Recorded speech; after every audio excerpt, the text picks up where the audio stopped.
Hello student. तो आज का लेक्चर काफी इंपॉर्टेंट होने वाला है। इसमें हम लोग डिस्कस करने वाले हैं करंट इलेक्ट्रिसिटी के टॉपिक्स, ऐसे कुछ कॉन्सेप्ट जहां से आपका जो क्वेश्चंस होंगे मेजरली रिपीट होते हैं या फिर उन कॉन्सेप्ट से बार बार क्वेश्चन पूछे जा रहे हैं। ठीक है।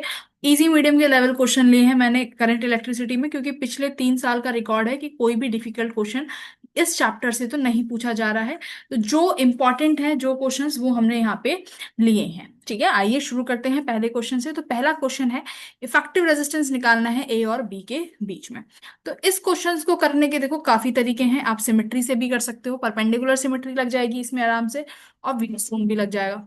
तो परपेंडिकुलर सिमेट्री लगती है तो बेटा देखो, अगर मैं ये ए और बी है तो इन दो पॉइंट्स का नाम अगर मैं सी और इसका नाम डी रखती हूँ, तो देखो ये आर बटे आर और ये आर बाय आर, यानी व्हीटस्टोन कंडीशन भी सेटिस्फाई हो रही है। और यहाँ से सी और डी के अक्रॉस परपेंडिकुलर सिमेट्री भी लग रही है, सी और डी के अक्रॉस परपेंडिकुलर सिमेट्री भी लग रही है। तो परपेंडिकुलर सिमेट्री क्या कहती है, इस लाइन की सिमेट्री के ऊपर जितने भी रेजिस्टेंस आते हैं उन्हें आप रिमूव कर सकते हो, क्योंकि सी और डी पॉइंट्स के जो बीच का पोटेंशियल है ये क्या होता है, पोटेंशियल बराबर होता है सी और डी का। तो यानी आप इस ब्रांच को बेटा रिमूव कर सकते हो। इस ब्रांच को रिमूव करने के बाद अगर आपने बीच वाली ब्रांच रिमूव कर दी तो आपके पास ये सर्किट कुछ बस इस तरीके से बच जाएगा कि मेरे पास एक रेजिस्टेंस यहाँ पे, कुछ दो रेजिस्टेंस मेरे पास यहाँ पे, और ऐसे ही हमारे पास दो रेजिस्टेंस यहाँ पे। इस तरीके से मेरा ये सर्किट यहाँ पर आराम से, अब आप ए और बी के अक्रॉस क्या कर सकते हो, पोटेंशियल वी इक्विवेल आर इक्विवेलेंट निकाल सकते हो। देखो अगर मेरा ये आर है, इफ दिस इज आर, ये सारे आर आर आर हैं। ठीक है, सारी वैल्यूज आर आर आर दी हुई है। तो कैसे करोगे, देखो this point C and this point is D. तो ये ऊपर वाले दोनों आर सीरीज में हो जाएंगे बेटा। तो ये बनेगा ऐसे, आर एक यहाँ आया, ऊपर दोनों आर सीरीज में हुए तो यहाँ पर टू आर, ये वाले दोनों आर सीरीज में हो जाएंगे तो ये भी टू आर बन जाएगा तुम्हारा। नीचे वाले भी दो सीरीज में है which is your two R. ये आर इक्विवेलेंट बना, और यहाँ पर फिर एक और आर है हमारे पास। करेक्ट। तो ये two R two R two R, ये तीनों टू आर किस में हुए, ये तीनों टू आर हुए बेटा पैरेलल में। तो पैरेलल में बनेंगे तो इनका क्या बनेगा, R equivalent to R by three, और एक और आर हमारा ये रहा। तो सर्किट ये बन गया। अब इस सर्किट में क्या करने का, इस सर्किट में आपको आर इक्विवेलेंट निकालने का। तो ये सारे अब सीरीज में है तो क्या करोगे, आर इक्विवेलेंट किसके बराबर आ जाएगा, R plus two R by three. तो ये कितना हो गया देखो, two R plus two R by three. तो आप यहाँ से एलसीएम ले लीजिए थ्री, तो ये six eight R by three आपका आर इक्विवेलेंट आ जाएगा, which is your option number one. Easy था। Wheatstone bridge and perpendicular symmetry दोनों यहाँ पे लगाई जा सकती थी। आइए आगे बढ़ते हैं। ये वाला अपना अगेन क्वेश्चन बनता है जिसे हम बोलते हैं बेटा शॉर्ट सर्किटेड कंडीशन। और इस कंडीशन पे तो मैं तुम्हें बता दूं, हर साल एक सवाल हमेशा रिपीट होता है, हमेशा सवाल रिपीट होता है शॉर्ट सर्किट कंडीशन से। शॉर्ट सर्किट कंडीशन और स्टडी स्टेट कंडीशन जेई की फेवरेट है, वो हमेशा पूछता है। तो देखो क्या होगा, यहाँ पर आपको आर इक्विवेलेंट पूछा जा रहा है ए और बी के अक्रॉस। ए और बी के अक्रॉस बेटा क्या होगा, देखो मैं सीधे सीधे आ जाती हूँ। करंट जो भी होगा लास्ट में जब इस पॉइंट पे पहुंचेगा, इस पॉइंट का मैं नाम दे देती हूँ डी। डी पॉइंट पे करंट पहुंचेगा। करंट के पास दो रास्ते हैं, या तो 5 ओम से चला जाए या उसके पास सीधा रास्ता है एक सीधी वायर का। करेक्ट। तो करंट क्या चुनता है बेटा, करंट हमेशा चुनता है लो रेजिस्टेंस पाथ। करंट हमेशा चुनता है लो रेजिस्टेंस पाथ। तो अब ये जो वायर होती है इनका हम रेजिस्टेंस क्या लेके चलते हैं, नेग्लिजिबल रेजिस्टेंस। यहाँ पर इन वायर्स के पास कोई रेजिस्टेंस होगा नहीं।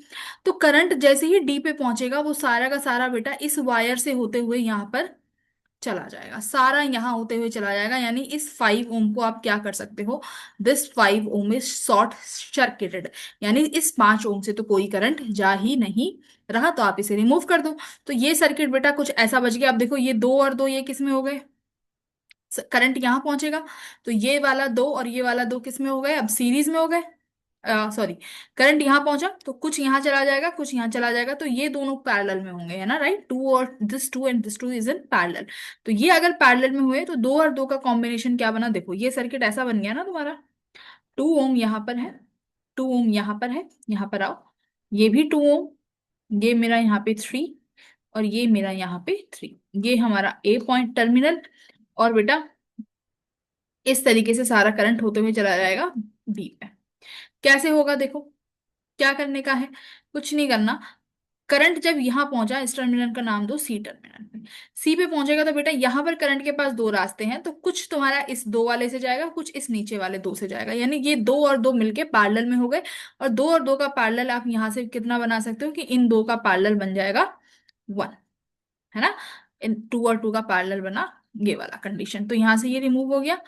तुम्हारे पास सिर्फ यहाँ पर क्या ब्रांच बची? एक ही। इस तरीके से अब देखो, ये दो और एक किस में हो गए? सीरीज में। तो अब ये सर्किट क्या बन जाएगा? दो और एक सीरीज में हो गए, यानी ये three, this three and this three. अब ये तीनों किस में है देखो? अब ये तीनों है पैरेलल में। तो अब इनका आर इक्विवेलेंट क्या बनेगा? तीनों पैरेलल में है तो आर इक्विवेलेंट हो जाएगा बेटा 3/3, विच इज योर 1 ओम। तो option number fourth will be your correct answer. तो ये ध्यान रखना है, शॉर्ट सर्किटेड कंडीशन जेई का फेवरेट है, सवाल आता है यहां से। ठीक है। अलग देखो, फिर सवाल जो आते हैं ना, केसीएल से पूछा जाता है।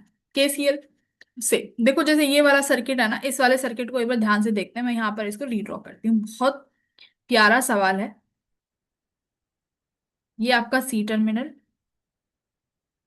ये हमारा बी टर्मिनल, यहाँ फिर से एक डी है जिसको 2 ओम दिया हुआ है बेटा, ये भी 2 ओम है, ये 1 ओम है, ये 10 वोल्ट है, और ये फिर से एक और 4 ओम का रेजिस्टेंस लगा हुआ है, 8 टर्मिनल।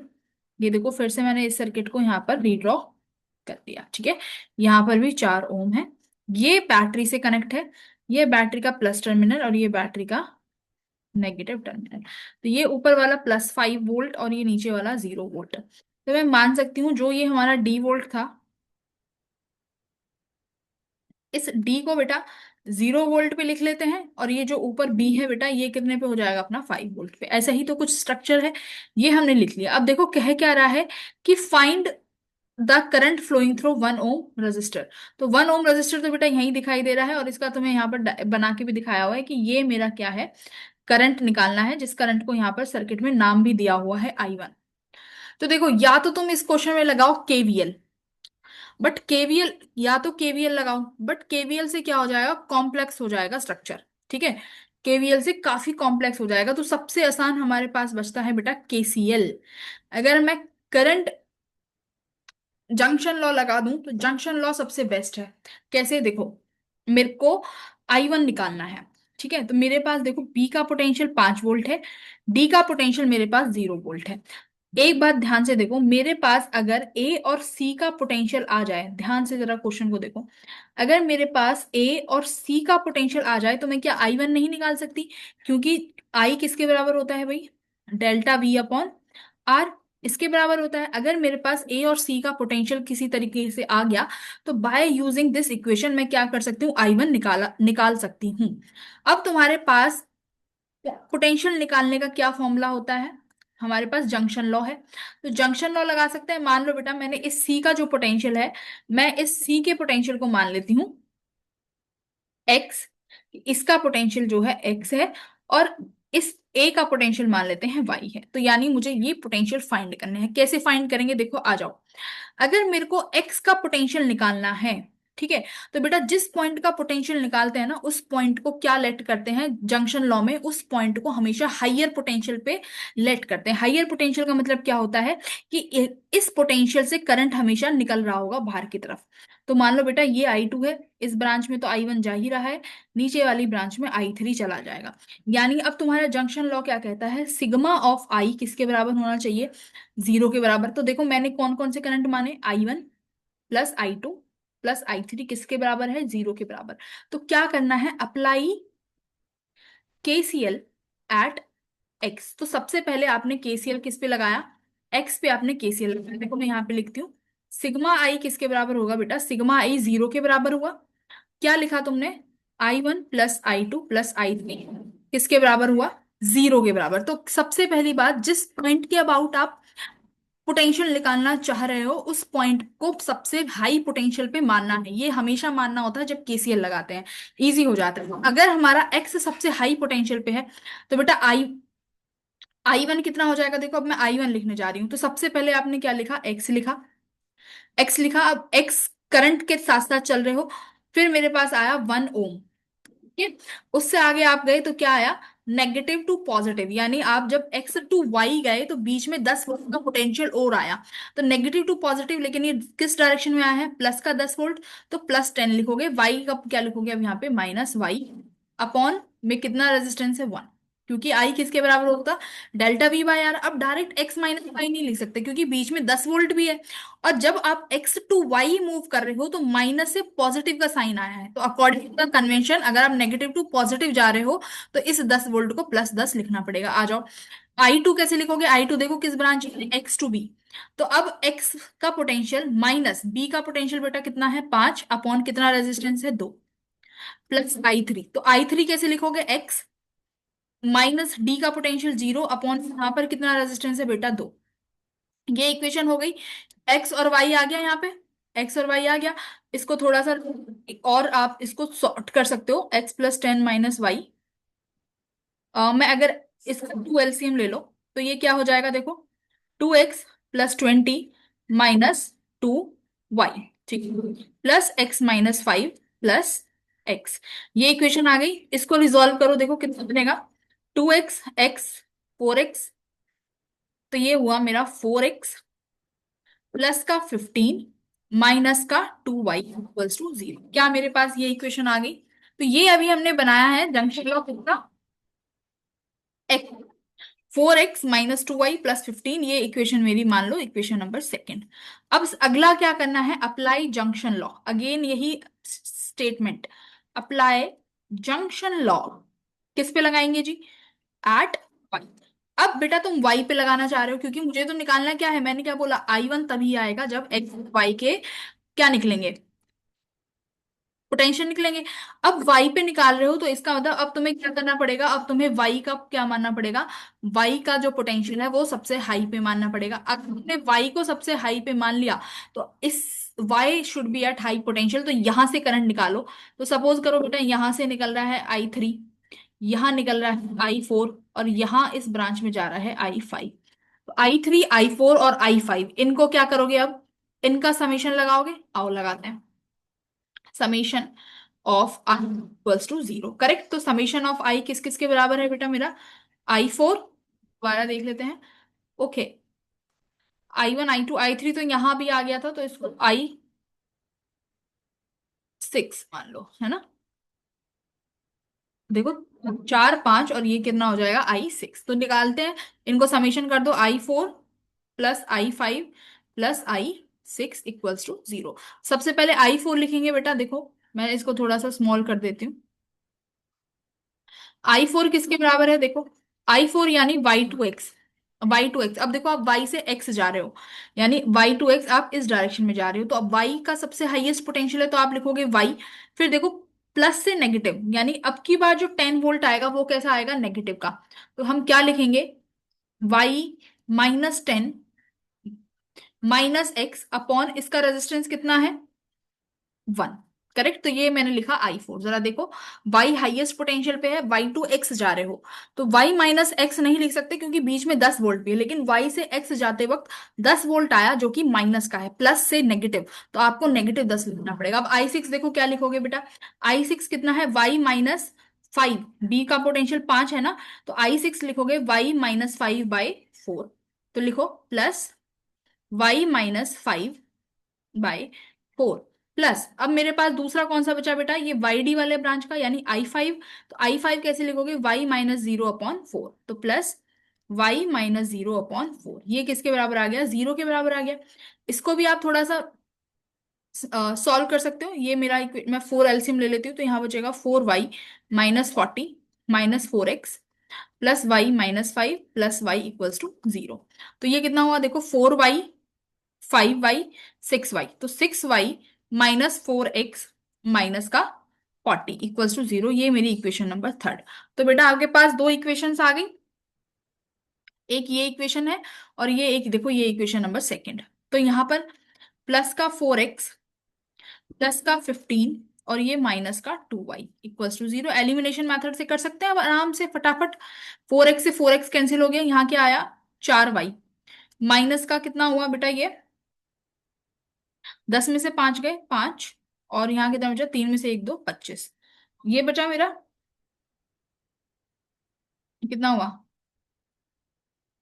ये कितना बचेगा बेटा? 40, और अच्छा ये 40 और ये 5, 45 आया यहाँ पे, 45। तो यहाँ से 5 में से 5 गया 0, और 3 4 में से 1 गया, तो ये आया 30। ठीक है। तो 4y यहाँ से देखो किसके बराबर आया? 4y इक्वल्स टू 30, जिसकी वजह से y का पोटेंशियल कितना आया? 30/4, यानी ये बनेगा बेटा 7.5 वोल्ट। तो मेरे पास y का पोटेंशियल आ गया। किसी भी इक्वेशन में x की वैल्यू रख दो, किसी भी इक्वेशन में y की वैल्यू रख दो, तो यहां से आप फाइंड करोगे तो x का पोटेंशियल कितना बनेगा बेटा? x का पोटेंशियल बन जाएगा 0 वोल्ट। एक्स का पोटेंशियल 0 आ गया, वाई 7.5 आ गया, देखो अब यहाँ पे रख दो। एक्स आ गया 0 वोल्ट, वाई आ गया 7.5 वोल्ट। तो क्या I1 नहीं निकाला जा सकता? चुटकियों में अब मैं क्या निकाल नहीं सकती I1? ये अपने आप निकाल सकते हो। वाई आ गया, एक्स आ गया। अब तुम्हें वाई से एक्स जाना है, क्योंकि वाई का पोटेंशियल ज्यादा है, एक्स 0 पे है, तो आप क्या लिखोगे देखो। हम I1 निकालने जा रहे हैं, Y2 X के बीच का करंट निकालने जा रहे हैं। I किसके बराबर होगा? 7.5। Y2 X जाते वक्त प्लस से माइनस हम गए, तो माइनस का 10 आया। ठीक है। माइनस का 0 आया, अपॉन में रेजिस्टेंस कितना आया? 1। तो ये करंट कितना आ जाएगा बेटा तुम्हारा? यहां से करंट की वैल्यू आ जाएगी तुम्हारे पास। ठीक है। 1 ओम रेजिस्टेंस में। तो ये तुम्हारे पास पॉइंट्स में आएगा। You will solve this question again, है ना? वाई और एक्स का पोटेंशियल आ गया, अब आप इस क्वेश्चन को आगे सॉल्व कर सकते हो। चलिए आगे बढ़ते हैं। ये वाला सवाल देखिए। ये कह रहा है कि हमें रेजिस्टेंस निकालना है एक वायर का, जिसमें आपको 0 डिग्री सेल्सियस पे जो टेम्परेचर मिलता है वो मिलता है 10 ओम। 100 डिग्री पे 10.2, 30 डिग्री पे 10.95। तो टेम्परेचर पूछ रहा है किसी, इस 10.95 पे हमारे पास टेम्परेचर कितना रहा होगा। तो बेटा यहाँ पे हम रेजिस्टेंस कॉफिशिएंट वाला कॉन्सेप्ट यूज करते हैं, कि मेरे पास आर टी किसके बराबर होता है? R0 1 + α × डेल्टा टी, जिसमें टी क्या होता है? Temperature at T, resistance at T, temperature. R0 में हम किसी रेफरेंस को लेके चलते हैं। ये मेरा होता है एक रेफरेंस रेजिस्टेंस, यानी किसी रेफरेंस टेम्परेचर पे। और ये रेफरेंस R0 किसी रेफरेंस टेम्परेचर पे होता है बेटा। रेफरेंस टेम्परेचर बोले तो या तो 0 डिग्री सेल्सियस दे सकता है, या 100 डिग्री सेल्सियस हमें दे सकता है। अब देखो यहाँ पर तुम्हें दो रेफरेंस टेम्परेचर दिए हुए हैं। तो सबसे पहले क्या करना होगा? सबसे पहले तो मुझे यहाँ से अल्फा निकालना होगा, क्योंकि देखो इस फॉर्मूले में अल्फा भी है, तो मेरे पास यहाँ कहीं अल्फा नहीं दिखाई दे रहा है। तो 0 डिग्री और 100 डिग्री सेल्सियस यूज करके अल्फा निकाल सकते हो। मेरी बात ध्यान से सुन रहे हो? देखो अगर 10.95 में फंस गए तो दिक्कत बन जाएगी। इजी से इजी मेथड, 100 और 0 डिग्री सेल्सियस को रेफरेंस टेम्परेचर लेके क्यों चलते हैं? क्योंकि आसानी पड़ जाती है टी माइनस करने में। करेक्ट। किसी भी टी टेम्परेचर से अगर आप रेफरेंस टेम्परेचर 0 या 100 लेके चलते हो तो माइनस करने में आसानी होती है। तो याद रखना, R0 तब भी ले लोगे तो R0 किसी 0 डिग्री या 100 डिग्री वाले को ही लेना। ठीक है जी। आ जाओ। अगर मेरे को यहाँ पे लिखना है आर टी, यानी वो इस पर्टिकुलर टी डिग्री पे निकालना है, तो इसकी इक्वेशन लिखो। आप क्या लिखोगे देखो, कितना है आर टी बेटा? 10.95 है। R0 क्या ले लेते हैं? मैं 0 डिग्री ले लेती हूँ, क्योंकि मेरे लिए जब मैं यहाँ पे डेल्टा टी लिखूंगी तो और आसान हो जाएगा। देखो कैसे। R0 reference temperature, reference temperature कितना है बेटा? 10 ओम। तो R0 क्या लिखा? 10 ओम। 1 + अल्फा, जो अभी मेरे पास है नहीं। अब यहाँ पर लिखते हैं हम रेफरेंस टेम्परेचर, यानी T - T0। तो T0 तो 0 डिग्री है, T0 तो 0 डिग्री है। तो यानी मेरे को इसीलिए यहां पर आसानी हो गई। देखो हो गई ना आसानी। अल्फा टी 10.95 = 10, 1 प्लस में अल्फा T - 0 डिग्री, तो ये टी ही हो गया। तो ये मेरी इक्वेशन 1 हो गई। तो अभी मेरे को अल्फा चाहिए। अल्फा के लिए देखो क्या कर सकते हैं, मैं ये इक्वेशन बना दूं कि मेरे पास कितना है? 10.2 है, इक्वल्स टू जी, ये कितना है? 0 डिग्री सेल्सियस पे ये 10 है। 1 प्लस में अल्फा, टी क्या हो जाएगा देखो, एक 100 डिग्री है और एक 0 डिग्री है, तो 100 - 0 करोगे तो यहां से कितना बचेगा? 100 ही बचेगा। करेक्ट। तो ये कितना आया? 10.2 इक्वल्स टू 10, 1 प्लस में 100 अल्फा, ये आ गया। इसको जरा सॉल्व करो यहां से, देखो ये कितना हो जाएगा? 10.2 -10 इक्वल्स टू 1 + 100 अल्फा। तो ये बता बेटा 0.10 है ना, तो ये डिवाइड में जाएगा। हम्म, ये डिवाइड में जाएगा, करेक्ट, मल्टीप्लाई में है ना। तो ये बनेगा देखो 10.2 divided by 10 equals to 1 + 100 alpha. तो इसको आगे कैसे सॉल्व कर सकते हो, 10/2 -1, तो ये एलसीएम लेकर 10 हो जाएगा अपॉन 10 इक्वल्स टू 100 अल्फा।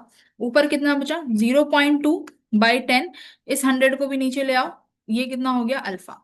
तो यहां से तुमने आसानी से अल्फा निकाल लिया। अल्फा कितना आ गया देखो, 2 की पावर कितनी आ गई अल्फा में, अल्फा में आराम से लिख सकते हो, अल्फा आ गया 10 × 10⁻⁴। अब ये अल्फा आ गया, अब इस अल्फा की वैल्यू कहाँ पुट कर दो, इन इक्वेशन 1। यहां लिखोगे पुट अल्फा इन इक्वेशन 1, तो फटाक से आंसर नहीं आ जाएगा क्या, आ जाओ रखते हैं, यहाँ पे रखते हैं। कितना लिखा था मैंने, 10.95 equals to reference temperature 0 degree लिया है 10, 1 + अल्फा टी। तो अल्फा की वैल्यू है, अब क्या लिखना है, टी लिखना है, तो 10 को पहले डिवाइड में ले आओ, 10.95/10, -1 भी लेके आओगे तो ये -10 इक्वल्स टू अल्फा। तो अल्फा 10 × 10⁻⁴ इंटू टेम्परेचर टी। ऊपर कितना बचा, 0.95/10, इसको यहाँ ले आओगे, 2 × 10⁻⁴ इक्वल्स टू टेम्परेचर टी। तो क्या यहाँ से मेरा टेम्परेचर नहीं आ जाएगा बहुत आसानी से, इसको सॉल्व कर लो बेटा। तो ये टेम्परेचर की वैल्यू जो तुम्हारी बनेगी यहाँ से, ये बन जाएगी तुम्हारी 475 डिग्री, 475 डिग्रीज। ठीक है, एक बार सॉल्व कर लो, एक बार इसको 95 कुछ बनेगा अपॉन में 2 बनेगा, एक बार डिवाइड करके देख लीजिए। इस यहां पर कॉन्सेप्ट था तुम्हारा किसका, ये हमारा आया है सेल्सियस में, याद रखना ये मेरा सेल्सियस में आया है, केल्विन में पूछा है तो 273 से ऐड कर देना। This temperature is in Celsius, ठीक है। तो रेफरेंस टेम्परेचर तुम 0 और 100 ही लेके चलना, आसानी होती है, ठीक है। पहले अल्फा निकालो, फटाक से रेफरेंस डिग्री में रख दो, you will get your answer. अगला आ जाओ, बहुत बेहतरीन क्वेश्चन है। क्या कह रहा है कि water boil in a kettle in 20 minutes after being switched on using the main supply. अगर मैं मेन सप्लाई यूज करती हूँ, same main supply of the heating element, dash two dash times of the initial length if the water is to be boiled in 15 minute. तो देखो क्या कह रहा है, मेरे पास एक इलेक्ट्रिक केटल है, ठीक है। मैं चाहती हूँ कि मेरा पानी जो पहले 20 मिनट में गर्म हो रहा था, अब वो कितने में गर्म हो जाए, 15 मिनट्स में गर्म हो जाए। तो मेरी बात सुनो, पानी को बॉईल करने में जो एनर्जी रिक्वायर्ड है बेटा, वो तो सेम रहेगी।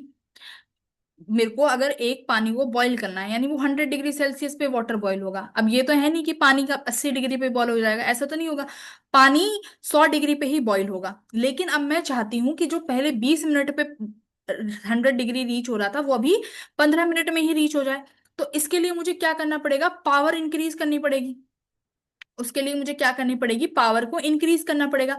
बट एनर्जी जो पानी को चाहिए बॉईल होने के, this should be remain same, उसमें तो कोई चेंज होगा ही नहीं। तो यानी बेटा मेरे पास दोनों केसेस में एनर्जी तो सेम ही है, दोनों केसेस में एनर्जी तो सेम है। एनर्जी का फॉर्मूला क्या होगा मेरे पास, बताओ जल्दी से, एनर्जी क्या होगा, पावर पर यूनिट टाइम, यही तो होगा एनर्जी का फॉर्मूला, क्या होगा, पावर पर यूनिट टाइम, है ना, एनर्जी का फॉर्मूला। तो यहाँ पर आप वैल्यू रखो एनर्जी की, और उसके बाद एनर्जी की वैल्यू रख के आप देखोगे इन्होंने क्या बोला है, पावर सप्लाई में हम कोई चेंज नहीं कर सकते, power supply should be constant. That means आप वोल्टेज में भी कोई चेंज नहीं कर सकते। वोल्टेज क्या रहने वाली है, वोल्टेज रहने वाली है कांस्टेंट, है ना, वोल्टेज क्या रहने वाली है, कांस्टेंट। तो अब आइए, अब इस क्वेश्चन को करते हैं कि अब हमारे पास क्या होगा। तो एनर्जी हमारी सेम रहने वाली है, तो पावर क्या होता है बेटा, energy per unit time. Energy क्या हो जाएगा, पावर मल्टीप्लाई टाइम, ठीक है, पीटी। तो यहां से लिखो P1, T1 किसके बराबर होगा देखो, P2 T2 के, क्योंकि एनर्जी में कोई चेंज नहीं आया है। तो अगर मैं रेशो निकालूं तो P1/P2 किसके बराबर हुआ, T2/T1 के, करेक्ट। अब देखो, अब मैं पावर का फॉर्मूला क्या लिख सकती हूँ, अब पावर का फॉर्मूला लिखोगे आप वोल्टेज की मेन सप्लाई, जो हम बोलेंगे V², यानी V²/R1, ठीक है। P2 क्या हो जाएगा देखो, V²/R2।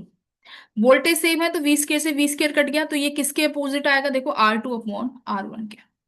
बात समझ में आई, R2/R1 के। क्योंकि भाई अगर आपको पावर बढ़ानी है तो बेटा कुछ तो चेंज करना होगा। पावर को अगर बढ़ाना है तो वोल्टेज सप्लाई चेंज कर नहीं सकते। अब यहां से देखो, अब बचा क्या, वोल्टेज सप्लाई तो हट गया, तो मेरे पास दूसरा ऑप्शन क्या बचा, रेजिस्टेंस का। ले देखिए मेरे पास बचा रेजिस्टेंस। तो एक चीज देखो, P1/P2 equals to T2/T1 equals to R2/R1। मेरे पास ये रेशो कुछ दिखाई दे रहा है। अब मैं रेजिस्टेंस की बात करूं तो रेजिस्टेंस क्या होता है, ρL/A। रेजिस्टिविटी चेंज हो नहीं सकती क्योंकि सेम मटेरियल वायर है। देखो हीटिंग एलिमेंट तो आप निकाल के चेंज ही नहीं कर दोगे, रेजिस्टेंस सेम रहने वाला है। अब इन्होंने बोला है कि the length of the heating element should be, या तो आपको हीटिंग एलिमेंट या तो लेंथ इंक्रीज करनी है या डिक्रीज करनी है, कहीं भी स्ट्रेचिंग नहीं लिखा है, ध्यान दो। या तो डिक्रीज है या इंक्रीज है, यहां पर कहीं स्ट्रेचिंग का नाम नहीं लिखा हुआ है। इसका मतलब वही जो हीटिंग एलिमेंट की आप लेंथ यूज कर रहे हो, आपको या तो उसे बढ़ाना है या घटाना है। तो एरिया के साथ कोई छेड़छाड़ कर नहीं रहे हो। अगर मेरी बात सुनो, अब तुम्हें क्या करना है, P1 और P2, मुझे P2 क्या चाहिए, मेरे को P2 ज्यादा चाहिए। अगर मेरे को P2 ज्यादा चाहिए तो इसका मतलब मेरे को रेजिस्टेंस को क्या करना पड़ेगा भाई, मेरे को R2 को क्या करना पड़ेगा, इन्वर्सली है ना। अगर मेरे को P2 कम करना है तो R2 को क्या करो, पी P2 बढ़ाना है तो R2 को क्या करो, R2 को कम करो, यानी रेजिस्टेंस कम करना पड़ेगा। अगर रेजिस्टेंस कम करना पड़ेगा तो इसका मतलब लेंथ को क्या होना पड़ेगा, कम। देखो बात समझ में आ रही है मैं क्या कह रही हूँ। भाई अगर आपको कम समय में सेम एनर्जी चाहिए, कम समय में सेम एनर्जी चाहिए, तो आपको पावर बढ़ानी पड़ेगी। पावर कैसे बढ़ा सकते हो, वोल्टेज से। अब वोल्टेज तो सेम रख दी, वोल्टेज आप चेंज कर नहीं सकते, तो एक ही रास्ता बचा क्या, रेजिस्टेंस। अब पावर का फॉर्मूला तुम साफ साफ देख रहे हो, V²/R है। पावर अगर बढ़ानी है तो रेजिस्टेंस कम करो। और रेजिस्टेंस करने का तरीका भी क्या है, इकलौता लेंथ बेस्ड। तो इतना तो पता चल गया कि लेंथ को कम करना पड़ेगा, ना तो हम उसको ज्यादा कर सकते हैं। इतना समझ में आया कि लेंथ को कम ही करना पड़ेगा। तो यानी इंक्रीज वाले ऑप्शंस तो अपने कट हो गए। तो इन दोनों में से कोई ऑप्शन होगा, इन दोनों में से ही कोई ऑप्शन होगा। बात मेरी समझ में आ रही है तुम्हें, आर यू गेटिंग मी। तो यहां पर आप क्या लिखोगे, आप R2/R1, और R2 क्या हो जाएगा तुम्हारा L2, और R1 तुम्हारा क्या है, इसको मैं देखो, रो और एरिया तो कैंसिल हो जाएंगे, तो L2/, यहाँ बचा L1। बात समझ में आई। तो बेटा T2 कितना है, 15 मिनट। T1 कितना है, 20 मिनट, equals to L2। Initial length कितनी है, L1। ठीक है, तो ये कितना आया, 3/4, 3/4। तो यहां से L2 देखो कितने टाइम्स आया, 3/4 ऑफ L1, दैट्स इट। थोड़ा सा बस आपको, थोड़ी सी इस क्वेश्चन में समझदारी की जरूरत थी। इजी क्वेश्चन तो मैं नहीं बोलूंगी, इसको हम मीडियम में टैग कर सकते हैं। This question is of medium level, but थोड़ा सा सोचना था कि करना क्या है इस क्वेश्चन में। ठीक है, पावर से रेजिस्टेंस पे पहुंचना था और रेजिस्टेंस से लेंथ पे, ये इस सवाल का मेन ऑब्जेक्ट था। आई होप समझ में आया होगा। ठीक है, आ जाओ, अगला सवाल देखो क्या है।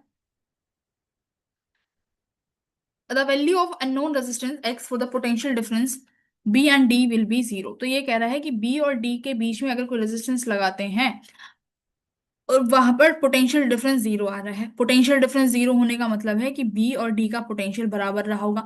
और B और D का पोटेंशियल बराबर होता है बेटा अपना व्हीटस्टोन कंडीशन में। अगर ये व्हीटस्टोन कंडीशन है तो तुम्हें पता है ये ऊपर वाला रेजिस्टेंस नीचे वाले रेजिस्टेंस के बराबर होना चाहिए।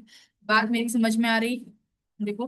तो ये यहाँ बन रहा है, मैं यहाँ पर रीड्रॉ कर देती हूँ, शायद देखने में परेशानी हो रही। ये 12/12, ये बेटा यहाँ पर 4। ठीक है, ये यहाँ पर है 20। आगे क्या लिखा हुआ है, ये 1 ओम, इसके पैरेलल में फिर से एक 1 ओम लगा हुआ है, और ये बन गया मेरा सी टर्मिनल। आगे देखो क्या है, ये ए है, यहाँ जुड़ा हुआ है एक्स जो मुझे फाइंड करना है, ये 12 है, और यहाँ भी 12 जुड़ा हुआ है इस तरीके से। ये पॉइंट मेरा डी है, और यहाँ जुड़ा हुआ है 0.5 ओम। ये सर्किट है। अगर बेटा पोटेंशियल ऑफ डी के बराबर है, यानी ये सेम टर्मिनल पे है, करेक्ट, सेम मतलब पोटेंशियल पे होंगे, तो बीच में आपको रेजिस्टेंस लगाओगे तो वहां पर कोई करंट जाएगा ही नहीं। तो यानी इस सर्किट का सारा, जैसे मैं यहाँ पर R1 बोल रही हूँ, ये R2 के बराबर होना चाहिए कि नहीं। तो यानी R1/R2 किसके बराबर होना चाहिए, इसको मैं यहाँ पर क्या बोल दूं, R3, और इसको मैं यहाँ क्या बोल दूं, R4। तो ये किसके बराबर होना चाहिए, R3/R4। R4 की बात समझ में आ गई? ठीक है, इसके बराबर होना चाहिए। तो देखो ये वन और वन का कितना बनेगा बेटा, वन और वन पैरेलल में 0.5, और ये कितना हुआ यहाँ से 0.5, तो यानी ये कितना आ गया बेटा, ये तो आ गया वन। इसका मतलब R1/R2 भी किसके बराबर होने चाहिए, वन के बराबर होना चाहिए। तो ये 12 और 12 पैरेलल में कितने हो जाएंगे, 12 और 12 सीरीज में बेटा कितने हो जाएंगे, देखो मैं 24 लिख दूं यहाँ पे।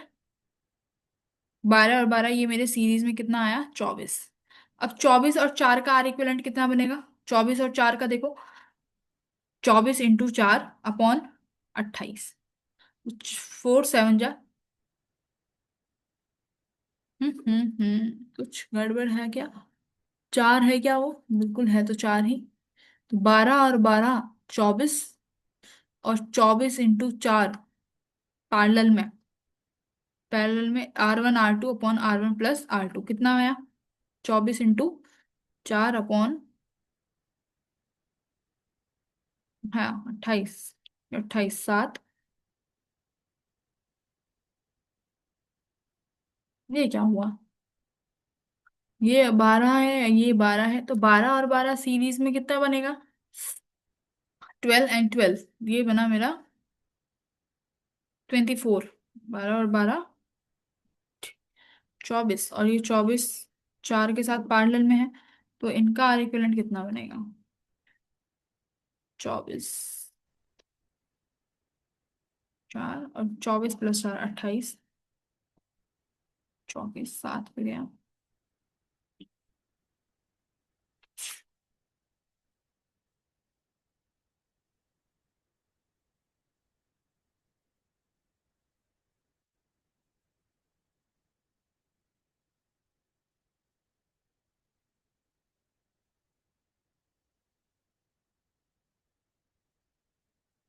हम्म कुछ क्या करा, वन और वन का ये देखो, वन और वन 0.5, ये 0.5, वन आ गया। ये 12 और 12 कितना बनेगा, 6। ये 12 और 12 6 बन जाएगा। ये 12 और 12 ऐड होके 24 बन जाएगा ना सीरीज में, 24। ए हे बेटा जी गड़बड़ हम क्या कर रहे थे, देखो यहाँ 24 लिखा हुआ है, देखो ये 24 है, I am sorry, this is 24। गड़बड़ गड़बड़, 24 और 24 पैरेलल में कितना बना लेंगे, 12। इन दोनों को हटा के 24 और 24, देखो यहाँ पे ये 24 है, ये हमने सर्कल लगा दिया, चार ही दिख रहा था गलती से, वही मैं कहूँ कहाँ कैलकुलेशन हो एरर। तो ये 24 और 24 हटा के क्या लगा सकते हो, एक सिंगल रेजिस्टेंस, जो कि कितना बनेगा, 24 और 24 का पैरेलल 12 बन गया। अब देखो आ जाओ नीचे, ये 12, ये वाले दोनों जो R2 के पास तुम्हें 12 और 12 दिख रहे हैं, ये कितना बना लेगा अपने आपस में, 6 बना लेगा पैरेलल में। यानी x का भी कितना होना चाहिए, 12/12 वन आना चाहिए, तो यानी R2 12 होगा, तो ये 6 है, तो x की वैल्यू 6 करोगे तो जब बाजा के 12 बनेगा। आंसर कितना आया, 6 ओम। ठीक है, तो थोड़ा सा वेरी इजी क्वेश्चन, बहुत आसान था, बहुत आसान था। ये देखो, ये है थोड़ा क्वेश्चन जिसे हम बोल सकते हैं कि yes this question is on the difficult side. ये क्वेश्चन है जो बेटा डिफिकल्ट साइड पे हो सकता है, कैसे, आओ जरा स्टार्ट करते हैं क्वेश्चन को करना। देखो 12 वायर्स हैं, यानी एक क्यूब बना हुआ है, जिसमें हर किसी का रेजिस्टेंस 2 ओम है, उनको इस तरीके से जोड़ा गया है ए और सी के अक्रॉस 6 वोल्ट की बैटरी से। आपको ई और एफ के बीच का पोटेंशियल निकालना है, यानी ई और एफ के बीच का पोटेंशियल निकालना है कि ये किस पोटेंशियल पे होंगे। ठीक है, अब बेटा ध्यान से देखो, यहां से हमारे पास करंट आई आ रहा है, और करंट पहुंचा इस ए टर्मिनल पे आके। करंट के पास दो रास्ते हैं, या तो यहाँ चला जाएगा जिसे मैं नाम दे रही हूँ I1, इस ब्रांच में जाएगा जिसे हम नाम दे रहे हैं I2, एक यहाँ नीचे जाएगा जिसे मैं नाम दे रही हूँ I3। करंट को पहुंचना कहाँ पर है बेटा, सारा करंट सी टर्मिनल पे पहुंचेगा, और यहीं से सारा करंट वापस जाएगा। ठीक है, यही करंट I2 वाला BC ब्रांच में जाएगा, यही I1 वाला करंट CD ब्रांच में जाएगा यहाँ से। ठीक है, अब देखो अगर ये करंट बी टर्मिनल पे पहुंचा, और यही करंट अगर बी टर्मिनल पे पहुंचा, इसके पास दो रास्ते हैं। देखो अगर इस वाली BE वाली ब्रांच से कोई करंट ऊपर की तरफ नहीं आ रहा होगा, तभी इस BC ब्रांच में I2 करंट होगा, यानी इस BE ब्रांच से कोई एक्स्ट्रा करंट नहीं जा रहा है, ना यहाँ से आ रहा है, क्योंकि मेरे को सारा करंट सी टर्मिनल पे पहुंचाना है। तो बी से अगर मैं सी पे पहुंचा दूं, दैट मीन्स इस ई वाली ब्रांच से ऊपर कोई करंट नहीं आ रहा है, तो आप इस ब्रांच को रिमूव कर सकते हो। बात समझ में आई? सिमिलरली जैसे ही तुम्हारा I1 ए से आगे बढ़ा डी पर, जैसे ही डी पर पहुंचा, तो देखो बेटा अगर डी से ये करंट आगे I2 जा रहा होगा, I1 जा रहा होगा, दैट मीन्स इस जीडी वाली ब्रांच से भी कोई करंट नहीं आ रहा है ऊपर की तरफ। तो यानी ऊपर वाला सारा करंट I1 और I2 कहाँ पहुंच जाएगा, सी टर्मिनल पे होते हैं। इस I3 को जरा देखो, ये I3 बेटा नीचे पहुंचा एच पे, I3 नीचे पहुंचा। इस I3 के दो हिस्से होंगे जो कि कुछ ऊपर की तरफ भेजेगा, सपोज I4, कुछ यहाँ गया I5। बात समझ में आई? या अगर मेरे को इस I4 को फिर से सी की तरफ पहुंचाना है, तो यानी हमने ऊपर वाली ब्रांच में कोई करंट नहीं पहुंचाना है, यहां से मेरा I4 होते हुए सी की तरफ चला जाएगा। सिमिलरली GF वाली ब्रांच से मेरा I5 ऊपर होते हुए चला जाएगा। तो देखो सर्किट कैसा बना मेरा, सर्किट बेटा कुछ इस तरीके से बना।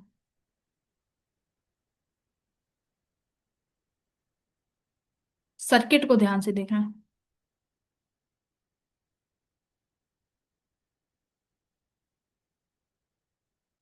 मेरी बात समझ में आई? ये मेरा सर्किट बन गया, और मुझे इस ई और एफ के अक्रॉस पोटेंशियल निकालना है, ठीक है। अब इन्होंने क्या बोला है, सब वायर्स का रेजिस्टेंस कितना है, 2 ओम 2 ओम 2 ओम। तो देखो बेटा इसमें भी I2 करंट जा रहा है और इसमें भी I2 जा रहा है, इसमें I1 जा रहा है और इस वाले में I1 जा रहा है। मैं सारी ब्रांच में करंट लिख देती हूँ। इसमें I3 है, यहाँ कौन सा करंट जा रहा है देखो, I4, और इसमें भी I4, और यहाँ पर I5, और इसमें भी यहाँ I5, साफ साफ दिख रहा है इसका। अब यहाँ पर हर एक वायर के कॉरेस्पॉन्डिंग है हमारा रेजिस्टेंस, जो कि 2 ओम का यहाँ पे लगाया हुआ है। तो देखो बेटा I2 और I2 ये भी 2 ओम 2 ओम के होंगे, 2 ओम 2 ओम, यानी ये दोनों सीरीज में है, तो 2 और 2 कितना बना बेटा जी, 4 ओम। यहां आप लिखोगे ये आया मेरा 4 ओम, ठीक है। ये किसके अक्रॉस निकाला है आपने, I2 को ऐड किया है, यानी ये हुआ ए, इसका नाम भी लिख सकते हो आप ए, इन टर्मिनल्स के नाम भी लिख लो A B C, ये डी होगा, ये जी, और ये एच, ठीक है, ये टर्मिनल्स के नाम भी लिख दिए। तो ए और सी का 4 ओम बना। नीचे देखो I1 वाले, तो AD और DC बेटा इनमें भी सेम करंट जा रहा है I1 तो ये यहाँ कितना बनेगा सीरीज में, इसका 2 ओम, और कलर दूसरा ले लेते हैं। अब इस वाले I1 का और इस वाले I1 का ये फिर से सीरीज में हो गया, तो ये भी कितना बना यहाँ पे, 2 और 2 का 4 ओम बना। नीचे देखो I3 इस वाली ब्रांच से होते हुए आ रहा है A और H से, इसका पोटेंशियल, इसका करंट कितना, रेजिस्टेंस कितना होगा, 2। बात समझ में आई? अब देखो I4 किस किस में जा रहा है, HE और EF में, तो ये इसका 2 ओम बेटा और इसका 2 ओम सीरीज में कितना बनाएंगे, 4 ओम बनाएंगे। मैं यहाँ पे लिखती हूँ, ये क्या आया है H, और ये यहाँ पर क्या आया है, F आया है। नीचे क्या है देखो, I5 और I5 किस में जा रहे हैं, I5 और I5 दोनों सीरीज में है, ये वाला I5 और ये 5, तो कितना बनेगा, 2 ओम और 2 ओम ऐड होके यहाँ बनेगा 4 ओम। बात समझ में आई? यहाँ फिर एक ये करंट सारा I3 आया था, तो ये I3 होते हुए सी पर पहुंच जाएगा, तो ये CF वाली जो ब्रांच है यहाँ पर भी कितना रेजिस्टेंस होगा मेरा, 2 वोल्ट का। A और C से यहाँ जुड़ी हुई है बेटा 6 वोल्ट की बैटरी। बात समझ में आई?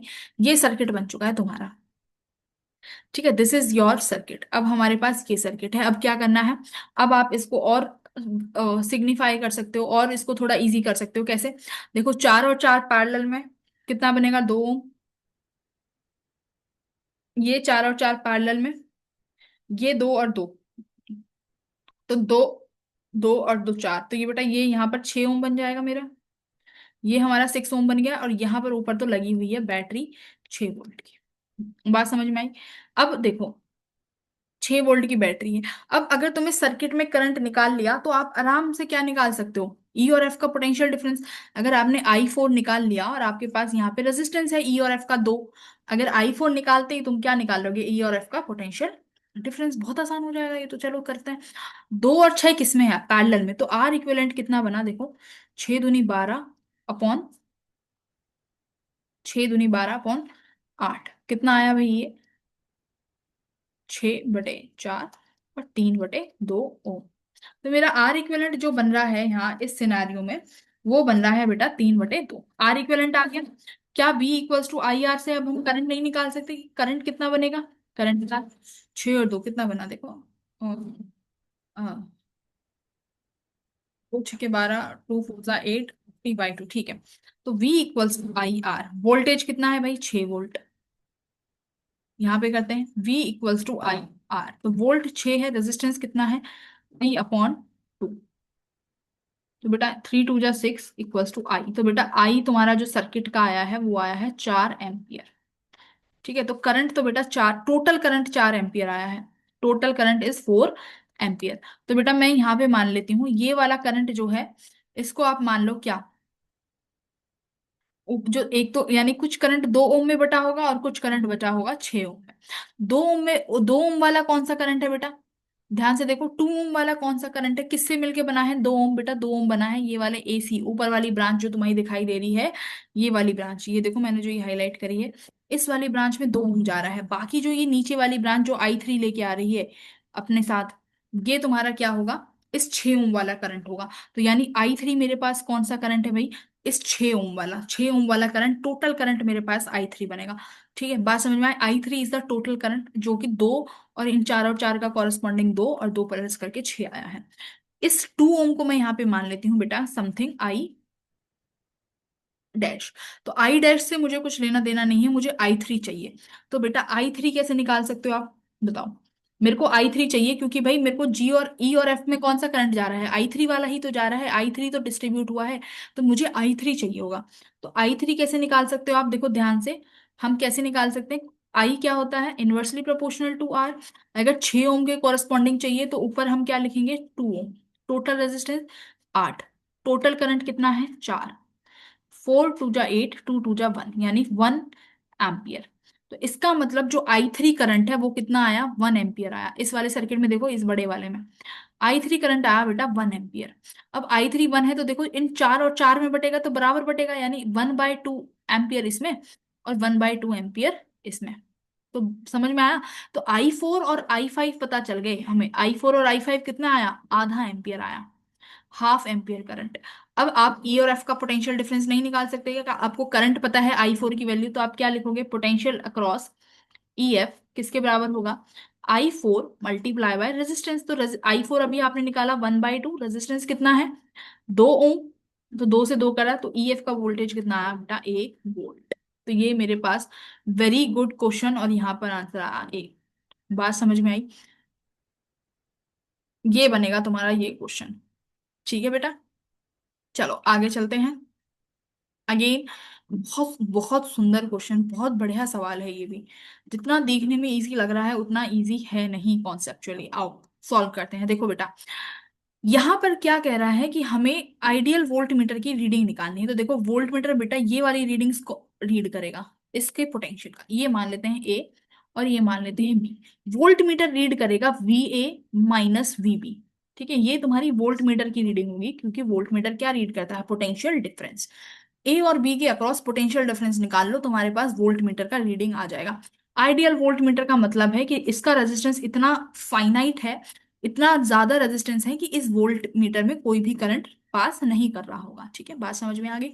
ठीक है, तो अब मेरे को क्या करना है, सर्किट को रिजॉल्व। देखो ये 5 वोल्ट 5 वोल्ट 5 वोल्ट सीरीज में लगे हुए दिखाई दे रहे हैं, मान लेते हैं यहां से कुछ करंट चलेगा जो इसने दिखा भी रखा है, यानी यहां से कुछ आई करंट ऐसे होते हुए, ये वाला आई करंट ऐसे होते हुए यहाँ पर सर्किट में एंट्री कर लेगा। ठीक है, बात समझ में आ गई।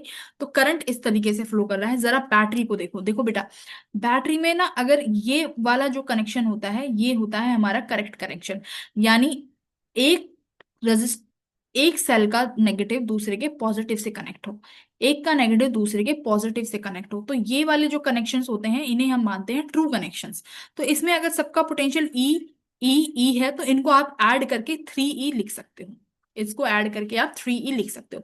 तो एक का प्लस दूसरे के नेगेटिव से जुड़ा हुआ होना चाहिए, वो कनेक्शंस हमारे सही होते हैं। तो जरा देखो बेटा, इसका पॉजिटिव इसके नेगेटिव से जुड़ा हुआ है, बढ़िया, इसका पॉजिटिव इसके नेगेटिव से जुड़ा हुआ है, बहुत बढ़िया। तो मैं इस 5 5 5 को ऐड कर सकती हूँ, तो ये मेरे पास कितना बना, 15 वोल्ट।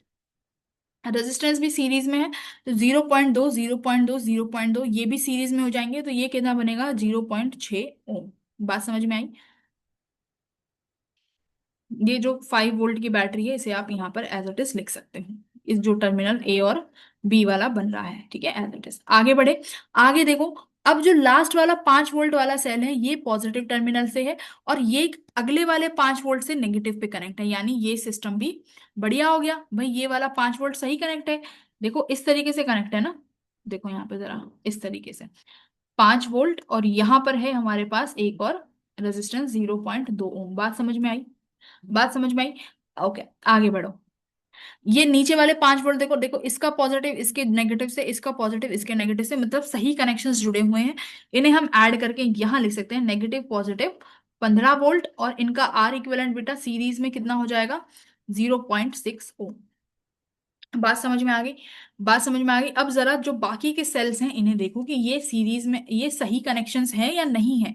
रटना नहीं है सवाल को, कहीं जगह डायरेक्ट 5 5 5 ऐड करके दिखा दिया होगा कि सीधा 5 5 ऐड कर दो, नहीं, you have to check the sign. Sign देखो, देखो को बेटा, इसका प्लस इसके नेगेटिव से कनेक्ट है, मतलब सही कनेक्शन है। इसका पॉजिटिव इसके नेगेटिव से कनेक्ट है, मतलब बढ़िया कनेक्शन है, बढ़िया, मतलब पॉजिटिव नेगेटिव से ही जुड़ा हुआ होना चाहिए, तब ये ऐड होते हैं। अगर रिवर्स साइन में हो जाते हैं तो इनको माइनस करना पड़ता है। देखो अगर ये ऐसे जुड़ा हुआ प्लस माइनस माइनस प्लस, इस तरीके से जुड़ा हुआ होगा, और मान लो ये भी ई है और ये भी ई है, तो बेटा ई नेट यहाँ पे क्या बनेगा? ई माइनस ई, वो हो जाएगा 0। बात समझ में आई? ये होता है साइन की कीमत। तो ये साइन जरूर देखना कि नेगेटिव नेगेटिव से जुड़ा होगा तो गलत। तो ये नेगेटिव पॉजिटिव, इसका पॉजिटिव बेटा नेगेटिव से जुड़ा हुआ है, बहुत अच्छा है। तो इसका मतलब ये सारे वोल्टेज आपस में किस में है? सीरीज में है। बढ़िया कनेक्शन है। आप ऐड कर दो तो वी किसके बराबर होगा? यहाँ पे देखो, 15 5 20, 15 और 15 कितना हुआ? 30, और ये हुआ 35, और ये हुआ 40। तो V मेरा आया बेटा 40 वोल्ट। रेजिस्टेंस भी देख लो, 0.6 0.6, क्या इसका भी 0.2 ओम दिया हुआ है? तो आर भी कितना लिखोगे? आर इक्विवेलेंट कितना हो जाएगा? 0.6 प्लस 0.6, 0.2 प्लस 0.2, कितना आया ये? 0.4 प्लस 6 6 12 का 1.2, तो ये बेटा 1.6 ओम आ गया। तो सर्किट का करंट निकाल लोगे अब। सर्किट का current V equals to I R. V हमारा 40 है और हमारा रेजिस्टेंस है 1.6। तो यहां से सबसे पहले हमने क्या निकाला? सबसे पहले हमने यहां से निकाला करंट। बोलो, बात समझ में आ गई?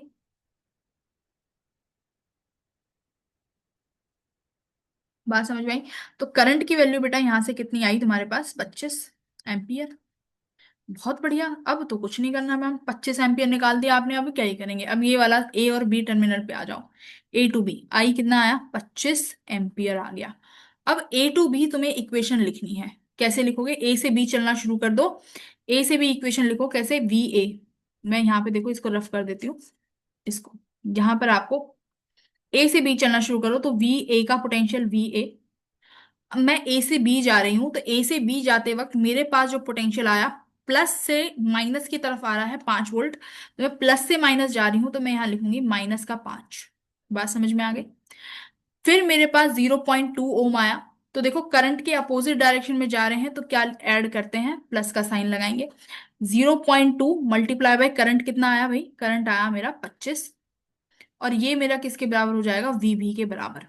ए और बी निकालना था, तो वी ए -5, ये भी क्या हो जाएगा? प्लस का 5 इक्वल्स टू वी भी। तो ये क्या हुआ? 0। तो वी ए यहां पर वी भी के बराबर आ गया, यानी पोटेंशियल डिफरेंस कितना आया? V A minus V B कितना आया? 0। तो यानी कैपेसिटर क्या रीड, ये तुम्हारा वोल्टेज कितना रीड करेगा? 0 वोल्ट रीड करेगा। कितना रीड करेगा? 0 वोल्ट। तो काफी अच्छा क्वेश्चन है ये। हमें टर्मिनल वोल्टेज का ज्ञान होना चाहिए, रटने की जरूरत नहीं है कि टर्मिनल वोल्टेज का फॉर्मूला ये होता है। ये वोल्टेज याद रख लो, करंट का साइन ये होना चाहिए तो हम ये फॉर्मूला यूज करते हैं, रटना नहीं है। हमें केवीएल लगाना आता है। ए से बी चलना शुरू करो आप, तो ए का पोटेंशियल वी ए, आप प्लस से नेगेटिव वोल्टेज मिल रहा है तो नेगेटिव लिखो। करंट के अपोजिट डायरेक्शन में जा रहे हैं तो फिर हम प्लस का साइन लगाएंगे। इस तरीके से आप निकाल सकते हो। ठीक है, आइए आगे बढ़ते हैं। Okay, this question is very easy, easy level पे ही टैग किया है, बट स्टिल फॉर्मूला याद रखना। यहाँ पर बोला करंट बेटा किसके प्रोपोर्शनल होता है? आपका गैल्वेनोमीटर का करंट प्रोपोर्शनल होता है डिफ्लेक्शन के। I is proportional to deflection. अगर I1 200 माइक्रो एम्पियर पे जो तुम्हारा θ1 शो कर रहा है वो 60 डिग्री है, और वो पूछ रहा है अगर मेरा θ2 π/10 हो जाएगा तो I2 कितना हो जाएगा? तो कुछ नहीं करना, रेशो ले लो, I1/I2 इक्वल्स टू θ1/θ2, क्योंकि प्रोपोर्शनल होता है I1 I2 का। तो बेटा I1 आपको ऑलरेडी कितना दिया हुआ है? 200। I2 मुझे निकालना है। थीटा 2 कितना दिया, थीटा 1 दिया हुआ है 60 डिग्री। तो 60 को आप ऑलरेडी क्या लिख सकते हो, रेडियंस में देखो लिख सकते हो कितना, 180/3, यानी पाई/3 हो गया। और थीटा 2 कितना हो गया, पाई/10, तो 10 ऊपर चला जाएगा। पाई से पाई कट गया, तो यहां से तुम क्या निकाल लोगे अपना I2 कितना आ जाएगा देखो, 200/I2 इक्वल्स टू 10/3। बात समझ में आई। तो I2 कितना हुआ,